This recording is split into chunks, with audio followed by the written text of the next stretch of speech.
بسم الله الرحمن الرحيم. الحمد لله رب العالمين والصلاة والسلام على سيد الأنبياء والمرسلين أما بعد فأستعيذ بالله من الشيطان الرجيم بسم الله الرحمن الرحيم. السلام علیکم ورحمۃ اللہ وبرکاتہ. عزیز طلبہ کرام، امید کرتا ہوں احباب خیر سے ہوں گے. انشاءاللہ آج ہم مشکوٰۃ المصابیح کے درس نمبر 170 میں کتاب الآداب فصل ثانی سے حدیث نمبر 4648 سے لے کر 4654 تک پڑھنے کی سعادت حاصل کریں گے. آج کے درس میں ان احادیث مقدسہ کا ترجمہ ہوگا اور ساتھ ساتھ ان احادیث مبارکہ کی توضیح و تشریح کرنے کی سعادت حاصل کریں گے. تو آئیے طلبہ کرام بلا تاخیر بڑھتے ہیں اپنے آج کے درس کی طرف. بسم اللہ الرحمن الرحیم. حضرت علی بن طالب رضی اللہ تعالی عنہ راوی ہیں. وعن علی بن ابی طالب قال يجزئ عن الجماعة إذا مروا أن يسلم أحدهم ويجزئ عن الجلوس أن يرد أحدهم. رواه البيهقي في شعاب الإيمان مرفوعا وروى أبو داود وقال رفعه الحسن بن علي وهو شيخ أبي داود. حضرت علی ابن ابی طالب کرم اللہ وجہہ الکریم سے منقول ہے، انہوں نے فرمایا جب کچھ لوگ گزر رہے ہوں تو ان میں سے کسی ایک کا سلام کرنا ان سب کی طرف سے کافی ہوگا. اسی طرح جو لوگ بیٹھے ہوئے ہوں ان میں سے کسی ایک کا جواب دے دینا ان سب کی طرف سے کافی ہوگا. اس روایت کو بیہقی نے شعاب الایمان میں بطریق مرفوع نقل کیا ہے اور ابو داود نے اس روایت کو بطریق مرفوع نقل کیا ہے. نیز انہوں نے اپنی سند بیان کرنے کے بعد کہا کہ اس روایت کو حسن ابن علی نے مرفوع بیان کیا ہے اور یہ حسن ابن علی امام حسن ابن علی ابن ابی طالب نہیں ہے بلکہ وہ حسن ہیں جو ابو داود کے استاذ اور شیخ ہیں، اور ابو داود نے بھی حسن ابن علی کی سند سے مرفوع ہی نقل کیا ہے لیکن دوسری سند سے موقوف نقل کیا ہے.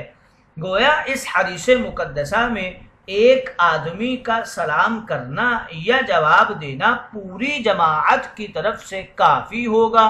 اس بات کی طرف اشارہ کیا گیا ہے. سلام کرنے میں پہل کرنا یہ مستحب اور افضل ہے مگر یہ سنت علی الکفایہ ہے. مطلب یہ کہ جماعت میں سے کسی ایک نے سلام کیا تو سب کی طرف سے کافی ہو جائے گا، اور اگر سننے والوں میں سے کسی ایک نے جواب دے دیا تو سب کی طرف سے کافی ہو جائے گا.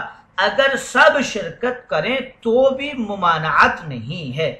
اگلی حدیث مقدسہ کی طرف بڑھتے ہیں. حضرت عمر بن شعیب رضی اللہ تعالی عنہ راوی ہیں.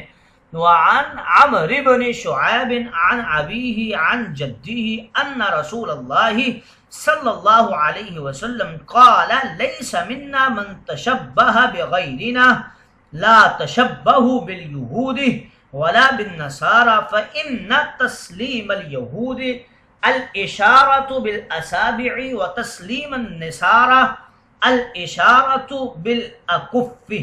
رواہ الترمذی وقال اسنادہ ضعیف. حضرت عمر بن شعیب اپنے والد سے اور وہ اپنے دادا سے روایت کرتے ہیں کہ رسول کریم نے ارشاد مقدس فرمایا جو شخص ہمارے غیروں کے ساتھ مشابہت کرے وہ ہم میں سے نہیں. تم نہ یہودیوں کے ساتھ مشابہت کرو اور نہ عیسائیوں کے ساتھ. یہودیوں کا سلام انگلیوں کے ذریعے اشارہ کرنے اور عیسائیوں کا سلام ہتھیلیوں کے ذریعے اشارہ کرنے کی صورت میں ہوتا ہے. ترمذی نے اس روایت کو نقل کیا ہے اور کہا ہے کہ اس کی سند ضعیف ہے۔ الاشارۃ بالاصابع، چونکہ سلام کرنا تمام انبیاء کی سنت رہا ہے اور اسلام جس سلام کو پیش کرتا ہے یہ انبیاء کا طریقہ تھا، لیکن یہود و نصارہ نے اپنے انبیاء کے طریقے کو چھوڑ دیا اور اپنی طرف سے سلام کرنے کے طرق وضع کیے ہیں۔ چنانچہ یہود نابہود انگلیوں کے اشاروں سے سلام کرتے ہیں اور نصارہ نے ہتھیلی سے سلام کرنے کو اختیار کیا، جس کی شکل سلیوٹ کی ہے۔ سلام کا لفظ کسی کے ہاں نہیں ہے، اس لیے مسلمانوں کو حکم دیا گیا کہ وہ ہاتھ کی بجائے زبان سے السلام علیکم کے الفاظ کے ساتھ سلام کریں، صرف ہاتھ ہلا کر سلام نہ کریں۔ ہاں اگر کوئی آدمی دور ہو اور اس تک آواز نہیں جاتی تو ہاتھ کے ساتھ سلام کرنا جائز ہے، لیکن اس کے لیے شرط یہ ہے کہ زبان سے سلام کے الفاظ بھی ادا کرے۔ خلاصہ یہ ہے کہ اہل کتاب کی کسی بھی خصوصیت میں ان سے مشابہت اختیار کرنا جائز نہیں ہے، خاص کر سلام کے معاملہ میں اجتناب کرنا اور اپنے اسلامی شعائر کو زندہ رکھنا بڑا ضروری ہے۔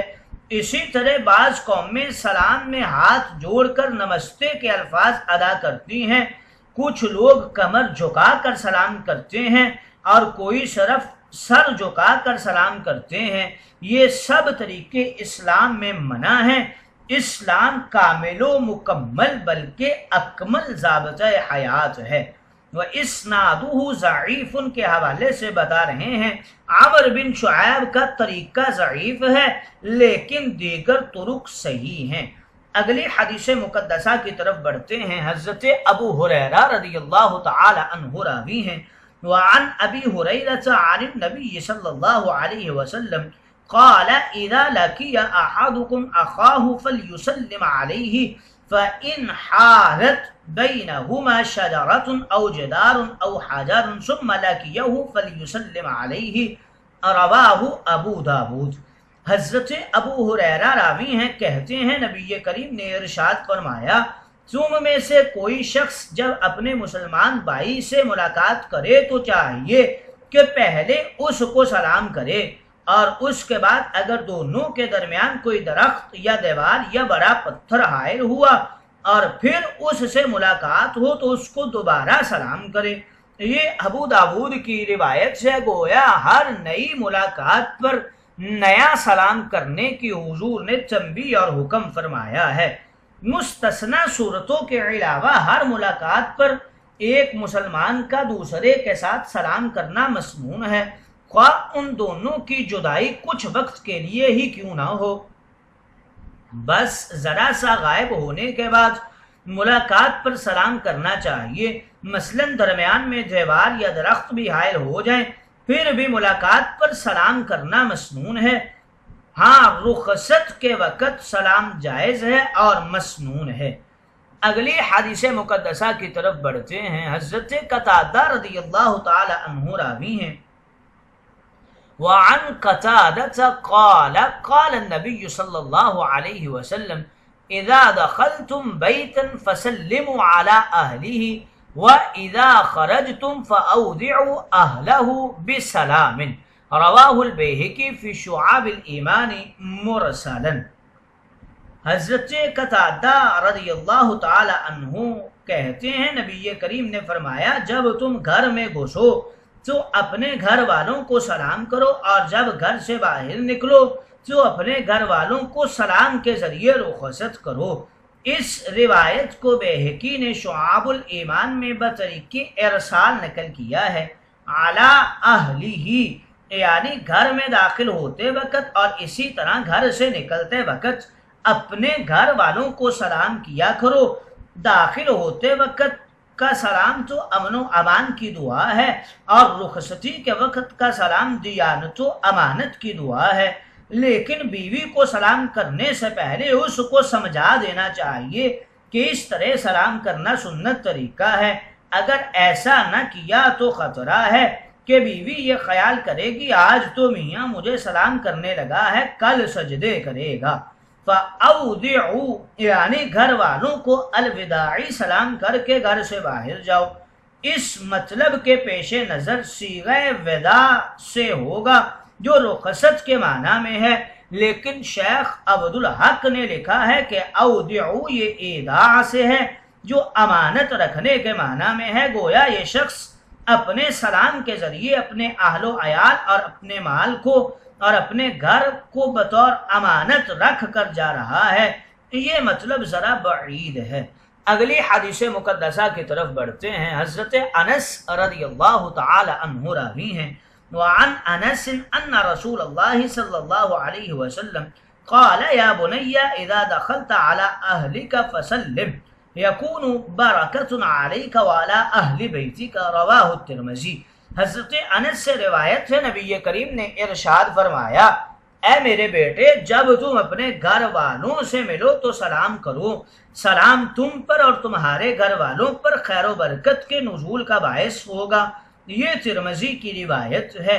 اگلی حدیث مقدسہ کی طرف بڑھتے ہیں۔ حضرت جابر رضی اللہ تعالی عنہ راوی ہیں، وعن جابر قال قال رسول اللہ صلی اللہ علیہ وسلم السلام قبل الکلام، رواہ الترمذی وقال هذا حدیث منکر۔ حضرت جابر کہتے ہیں رسول کریم نے فرمایا سلام کلام سے پہلے ہے۔ ترمذی نے اس روایت کو نقل کیا ہے اور کہا ہے یہ حدیث منکر ہے۔ اگلی حدیث مقدسہ حضرت عمران بن حسین رضی اللہ تعالی عنہ راوی ہیں، قال كنا في الجاهلیة نقول انعم الله بك عینا وانعم صباحا فلما كان الاسلام نهینا عن ذلك، رواہ ابو داود۔ حضرت عمران ابن حسین کہتے ہیں کہ ہم لوگ جب زمانہ جاہلیت میں تھے تو یہ کہا کرتے تھے انعم اللہ بک عینا وانعم صباحا، یعنی خدا تمہاری وجہ سے آنکھوں کو ٹھنڈا رکھے اور تم ہر صبح نعمتوں میں داخل ہو۔ پھر جب اسلام کا زمانہ آیا تو ہمیں یہ کہنے سے منع کر دیا گیا۔ یہ ابو داود کی روایت ہے۔ گویا سلام میں جاہلیت قدیمہ اور جدیدہ کی تقلید ناجائز ہے، اسلام اس سے منع فرماتا ہے۔ اسلام کے آنے سے پہلے جاہلیت کے لوگ ملاقات کے وقت مختلف اوقات کے لیے کچھ کلمات کہا کرتے تھے۔ ان میں ایک کلمہ انعم اللہ بک عینا تھا اور دوسرا کلمہ انعم صباحا تھا۔ دونوں میں خوشحالی اور تر و تازگی کی دعا تھی۔ اسلام چونکہ کامل و مکمل بلکہ اکمل ضابطہ حیات ہے، اس لیے اس نے اپنے ماننے والوں کو کسی غیر کی طرف محتاج نہیں بنایا بلکہ اپنے ملاقات کے اسلامی طریقے وضع کر دیے۔ مگر افسوس سے کہنا پڑتا ہے کہ آج کل اسلام سے بیزار مسلمانوں نے جاہلیت جدیدہ کے طور و طریق کو اپنے لیے فخر کا ذریعہ بنایا ہے اور جاہلیت جدیدہ میں صبح کے لیے گڈ مارننگ اور شام کے لیے گڈ ایوننگ اور دوسرے اوقات کے لیے دوسرے الفاظ استعمال کرتے ہیں۔